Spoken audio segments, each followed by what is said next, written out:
Hold on. Oh, I get it.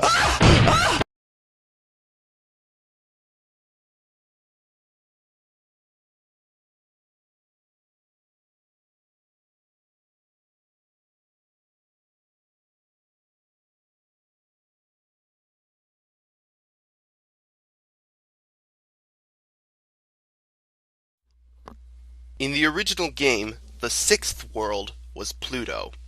Ironically, despite being the smallest planet, Pluto was the largest and most diverse world in the game.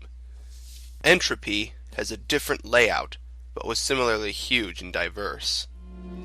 The board music was played by a violin instrument, a melody that started out sounding mournful, and then it gets rather, I guess I would call it, distorted? It made me feel depressed and unnerved, not something I would want to hear while trying to sleep. Strangely, none of the levels from the previous worlds were present here. Instead, there were 8 brand new icons. The bosses this time were Megalon, Batra, and Mecha Godzilla. As usual, the first thing I did was go to the quiz level for another interrogation from Face. But when I got there, I noticed something different. Instead of the usual goofy Ghidorah music, it was the password theme.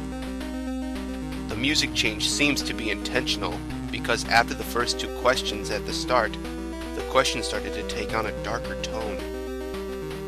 Do you like ice cream? Yes. Do you like clowns? Yes. Is time slipping through your fingers? Yes. Do you have any regrets? Yes. Do some people deserve to die? No. Is it safe to go out at night? Yes. Do you find it hard to sleep at night? Yes. Have you ever killed anyone? No. Do you want to kill anyone? No. Are you actually accomplishing anything? No. Does life have any real meaning? No. Do you like Mothra? I knew that last one was going to be a gameplay-related question, but I had no idea what the result would be. I answered honestly, because as I've said before, I never liked Mothra. Nobody liked playing as Mothra in this game, and there was a good reason for that. Every other time Mothra gets hit, she gets slammed back to the corner of the screen, and she sucks at fighting because her attacks are so weak. The only benefit Mothra had was being able to fly over obstacles in some levels. So I answered no, and Face actually replied back to me. Not only with the maniacal expression, but with the text, "Too bad." I was taken back to the map screen, and I was shocked to see that Godzilla and Anguirus have disappeared from the board, leaving only Mothra. Face had just fucked me over. Needless to say, I was pissed. But there wasn't anything I could do. And I'm willing to bet that even if I had said yes, I would have been stuck with Mothra anyway. Face giveth, and face taketh away. I took a deep breath and got ready to explore. There were 2 paths I could take through the board. I decided to take the lower one. This turned out to be a good choice for reasons I'll get to momentarily. The first world ahead of me was a forest, so I started there. Almost immediately, I got an eerie feeling. There was something about this level that just seemed off to me, even more than the previous ones. Perhaps it was the pitch-black background. I've always been afraid of being in a forest at night. Something about all those trees make me feel surrounded and vulnerable. And the fact that I was stuck as Mothra didn't help either. Playing the game's previous worlds as Godzilla gave me a feeling of bravery. Being in control of the king of the monsters, I'd be able to handle just about anything in my way. But it's not like that with Mothra. No feeling of strength or security. Now I'm just a weak, easily overwhelmed bug traversing into the unknown. Back to the level, the music had new instruments, sounding like woodwinds, followed by a slow rhythmic drums and chiming bells. It gave me this feeling that I was intruding into some dangerous place I really should not be. After a while, I encountered the first enemies of the stage, or at least I assumed they were enemies. They were strange, long-legged deer-like creatures. Instead of attacking, they were just idly walking around. I went to approach them, and they ran away. I thought about shooting one with an eye beam to see what would happen, but it seemed wrong. These creatures were harmless, so I passed over them and continued through the level. About halfway through, I encountered a group of deer-like animals, and also two new creatures, a sloth-like creature with a beak climbing on a tree, and hairy raptor-esque creatures that were preying on the deer. It was very surreal watching these creatures interact. I didn't feel like I was playing a video game, but rather that I was traveling through a forest in some other dimension. The creatures ignored me for the most part, although the raptors did attack me when I got too close, or if I attacked them first. I know I shot one of them to help one of the deer creatures escape. I got clawed at, but confrontation was easily avoided by flying up to the top of the screen. At first I had to choose whether I wanted to play the levels with the hourglass or the TV screen. I picked the latter. What I got was not at all what I was expecting. When I pressed the button to start a level on the TV screen, like I normally would, this screen with an animation popped up. There was also music in the background, which was the goofy Ghidorah music that used to be playing in the quiz levels. I was somewhat unsettled by this because it was just so strange. I also found it a bit spooky because I had a shirt that looked just like that when I was a kid. After starting the animation, you could go back to the board by pressing any button. After that, I had no idea what to expect for the rest of these icons. I went to try an hourglass icon next. I was somewhat relieved when an actual level came up. It was certainly an unorthodox looking level, all brown with time measuring instruments floating in the air and gigantic grandfather clocks in the background. The music was the same as the board screen. And very early in the level, I encountered something else I didn't expect to see. Original enemies from the game. And not just that, it seemed to be a whole fleet of them, and the yellow tanks, which were normally immobile, could move now. I took some damage, but it was nothing I couldn't handle. But the most interesting thing about this level was the colored hourglass items. There were 3 of these. 1, a blue hourglass that made time slow down and filled the level with enemies from the past. 2, a red hourglass that made time speed up and filled the level with enemies from the future. And 3, a green hourglass that set time to a normal speed and filled the level with the original game enemies. I encountered the blue hourglass first. As stated, the game started to slow down and I saw the enemies from the past, which were 5 different types of prehistoric animals. I don't know much about prehistory, but I believed all of these enemies represent real animals. The level went into another segment and I encountered the green hourglass, and then I fought the original enemies again. It was the same 5 types, so I didn't take any screenshots. But in the last segment I encountered the red hourglass, and the enemies that must have been from the future. Now, whether or not the game was showing me 8-bit renditions of creatures that will actually exist thousands of years into Earth's future, I have no idea. But with that thought in mind, I found this particular segment to be very eerie, and it was made more tense because everything moved faster. One of the future enemies bore a striking resemblance to something I saw in a book once called Truden Man. Another looked like some kind of organic spaceship. There was only one of the 5th type of future creature, and when it appeared, all the others ran for their lives, leaving me alone to battle it. It could fly, but its sprite didn't actually move, and its single attack was firing a lightning bolt from its face. Even so, it was surprisingly powerful, and I suppose it could be considered a mini-boss. After defeating it, it left a health power-up that restored the health and energy I had lost fighting it, which was convenient. It seemed I would need all the help I could get to beat this world with Mothra alone. After that previous stage I call Time Warp, the next stage appeared to be a toxic waste dump. As you can see, the place looks grungy and inhospitable. The music was a short looping of an ambient synthesizer song. Listening to it makes me feel like I have sniffed some toxic fumes myself, and it was messing with my head the whole time. I even felt like I was choking while playing this level. The enemies all seem to be mutated to some degree. In the above screenshot, you can see green mummies with bird skulls that jump out of the waste to spit projectiles. There's also a brownish cow skeleton monster with spider legs.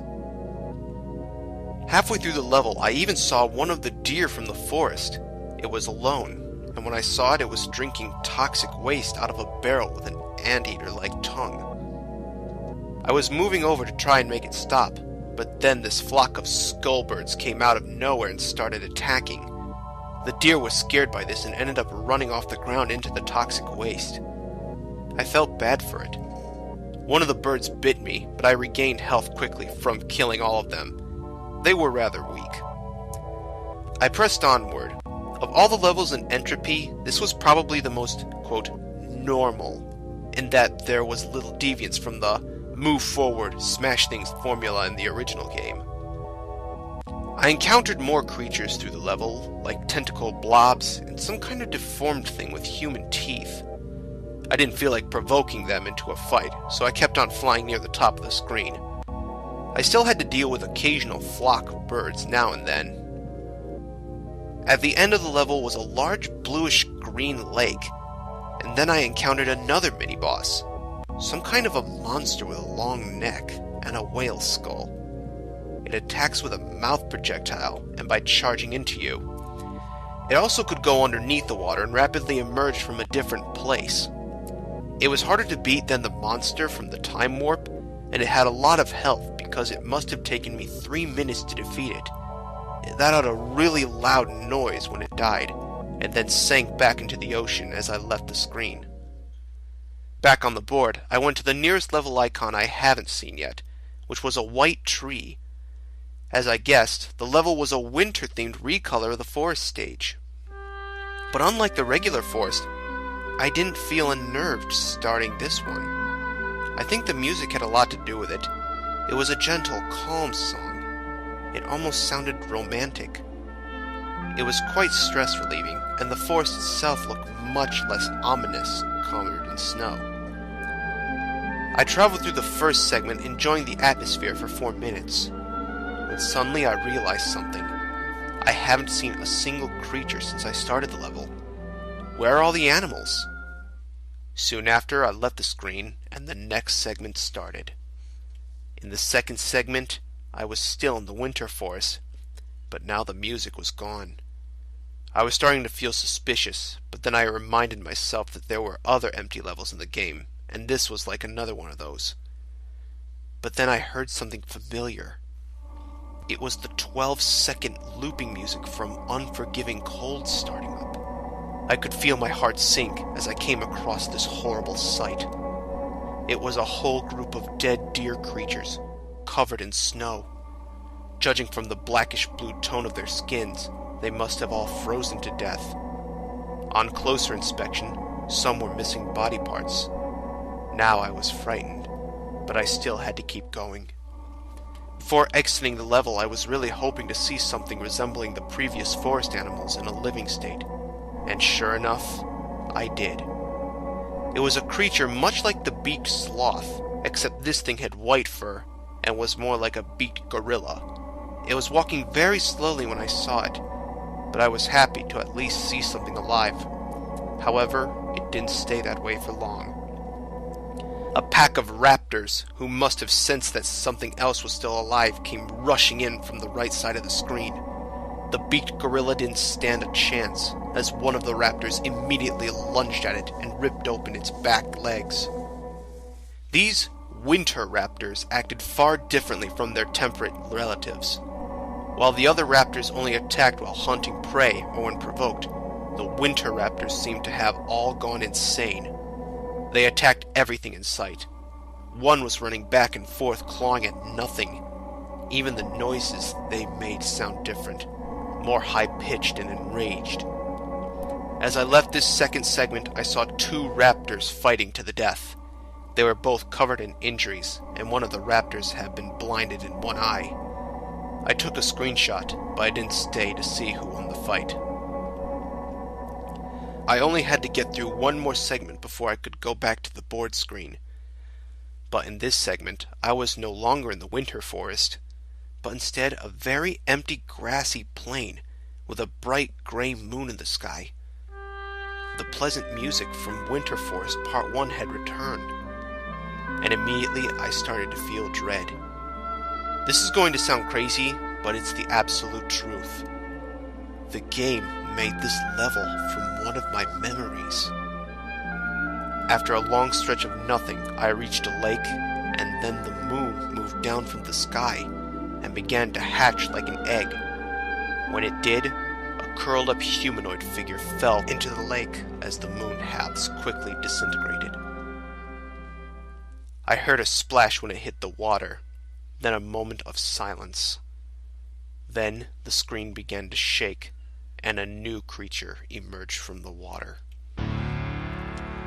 And thus I was introduced to a monster I call the Moon Beast. This was the only screenshot I took as I was focusing all my concentration on winning the fight, and it was the most difficult fight yet. Stronger than any of the previous bosses, this creature could have been hard to take down even with Godzilla, and with Mothra, it seemed nearly impossible. I suppose I would consider myself fortunate that the beast lacked any attacks like Gigan's saw, because if it had, I would never have won this. I barely had 3 bars of health when I finally killed this abomination. But what happened afterward is hardly what I could call a reward. I've been trying to keep my promise and suppress this memory for years, but it seems as if I have to get it off my chest. This was a very painful memory for me, but the game already knows about it, and I think you should too. I'll just tell you the important parts, because I don't like bringing this experience back into my head unless I have to. Back when I was in middle school, I had a girlfriend named Melissa. She suffered from some kind of mental disorder that caused her to go into episodes. When she was in an episode, she would stand or sit perfectly straight and still, and her face would instantly lose any expressions she had before. She would speak very clearly without any hint of emotion. When it was over, she would start trembling, and sometimes bury her face in her hands, and remain silent for several minutes. I can't really convey the feeling it gave me in words, and I won't try. You had to see this in person to understand. But despite this, she was a very kind person, and I cared about her dearly. We liked to hang out in a field at night and look at the stars. But one night she didn't say anything to me at all. She just stared directly at the moon, trembling. I tried to talk to her, but she suddenly sprung up and ran right into traffic. I tried to stop her, but I was too late.